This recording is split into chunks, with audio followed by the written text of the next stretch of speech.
Hi friends, ನಾನು ಚೆನ್ನಾಗಿದ್ದೀನಿ. ನೀವು ಚೆನ್ನಾಗಿದ್ದೀರಾ ಅನ್ಕೋತೀನಿ. ಈ ವಿಡಿಯೋದಲ್ಲಿ ನಾವು ಬ್ರೇಕ್ ಸೆಟ್ ಪ್ರಾಕ್ಟೀಸ್ ಮಾಡೋದು ಹೇಗೆ ಅಂತ ನೋಡ್ಕೊಂಬರೋಣ ಬನ್ರಿ. ನೋಡ್ರಿ brake set only hand move ಮಾಡೋದು, ಪ್ಯಾಡಲ್ ತುಳಿಯೋದು ಬೇಡ. ಮೊಣಕಾಲಿಗೆ ಮಾತ್ರ ಗೊತ್ತು ಮಾಡಿಸೋಣ. ಎಷ್ಟು ಪುಷ್ ಮಾಡಿದರೆ ಎಷ್ಟರ ಮಟ್ಟಿಗೆ ಇದು ಅಗಲ ಹೋಗುತ್ತೆ ಅನ್ನೋದನ್ನು ಮೊಣಕಾಲಿಗೆ ಮಾತ್ರ ಓನ್ಲಿ ಗೊತ್ತು ಮಾಡೋಣ. ನೋಡ್ರಿ, 1 ರಿಂದ 0, 1 ರಿಂದ 0, 1 ರಿಂದ 0, 2 ರಿಂದ 0, 2 0, 2 0 ಈ ಥರ ಓನ್ಲಿ ಪುಷ್ ಮಾಡ್ತಾ ಹೋಗ್ರಿ. ಎಷ್ಟು ಅಗಲ ಬೇಕು, ಕಾಲು ಎಷ್ಟು ಪುಷ್ ಮಾಡಬೇಕು ಅನ್ನೋದನ್ನು ಪ್ರಾಕ್ಟೀಸ್ ಮಾಡಿ.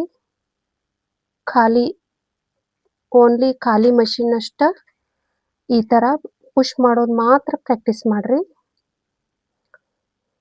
1 0, 2 0, 3 0, ಆಮೇಲೆ 4 0, 5 ಮಟ್ಟ ಇದೇ ಥರ ಕಾಲಿಂದ ಮಾತ್ರ ಬ್ರೇಕ್ ಸೆಟ್ ಮಾತ್ರ ಪುಷ್ ಮಾಡಿ ಎಷ್ಟು ಪುಷ್ ಮಾಡಿದರೆ ಎಷ್ಟು ಅಗಲ ಬರುತ್ತೆ ಅನ್ನೋದನ್ನು ಮೊದಲ ಪ್ರಾಕ್ಟೀಸ್ ಮಾಡ್ರಿ.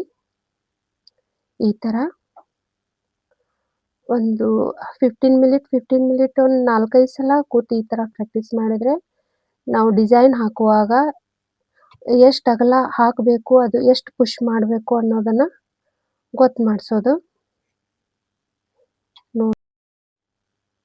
ಬಟ್ಟೆ ಮೇಲೆ 0 ಇಂದ 5, 5 ಇಂದ 0 ಪ್ರಾಕ್ಟೀಸ್ ಮಾಡಿ. ನೋಡ್ರಿ, ಈ ಥರ 5, 5, 4, 3, 2 ಈ ಥರ ಪ್ರಾಕ್ಟೀಸ್ ಮಾಡ್ರಿ.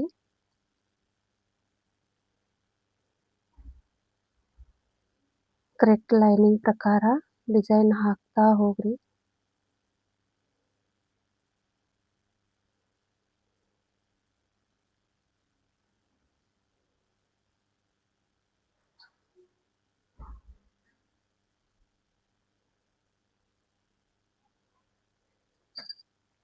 ಈ ಥರ ಪ್ರಾಕ್ಟೀಸ್ ಮಾಡೋದ್ರಿಂದ ನಿಮಗೆ ಬ್ರೇಕ್ ಬ್ಯಾಲೆನ್ಸ್ ಗೊತ್ತಾಗತ್ತೆ ರೀ.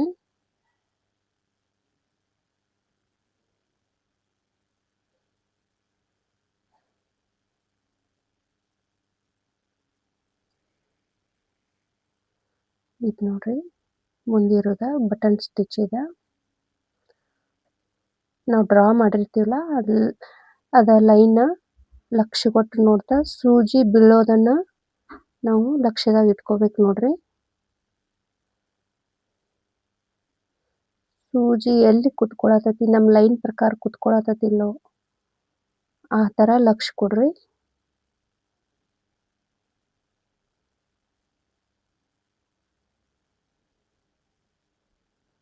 ನಮ್ಮ ದೃಷ್ಟಿ ಎಲ್ಲ ವರ್ಕ್ ಮೇಲೆ ಸೂಜಿ ಯಾವ ಕಡೆ ಬೀಳ್ತೈತಿ, ಲೈನ್ ಪ್ರಕಾರ ಸೂಜಿ ಬೀಳತೈತಿಲ್ಲೋ ಆ ಥರ ಲಕ್ಷ್ಯ ಕೊಟ್ರೆ ಲೈನ್ ಬಿಟ್ಟು ಆಚೆ ಈಚೆ ಡಿಸೈನ್ ಹೋಗೋದಿಲ್ಲ, ಕರೆಕ್ಟಾಗಿ ಬರ್ತೈತಿ. ನೋಡ್ರಿ,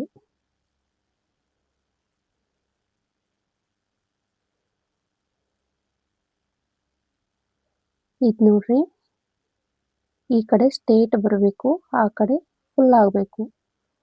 ಆ ಥರ ಈಚೆ ಸೂಜಿ ಬೀಳೋದನ್ನ ನಾನು ಲಕ್ಷ್ಯ ಕೊಡ್ಬೇಕು.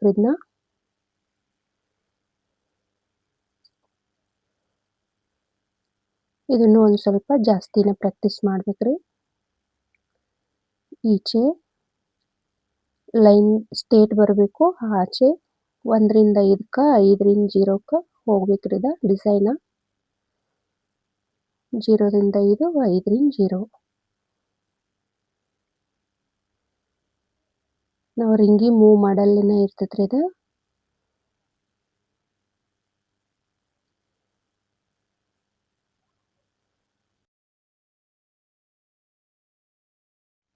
ಬಾಯ್ ವೀಕ್ಷಕರೇ, ಥ್ಯಾಂಕ್ ಯು ಫಾರ್ ವಾಚಿಂಗ್.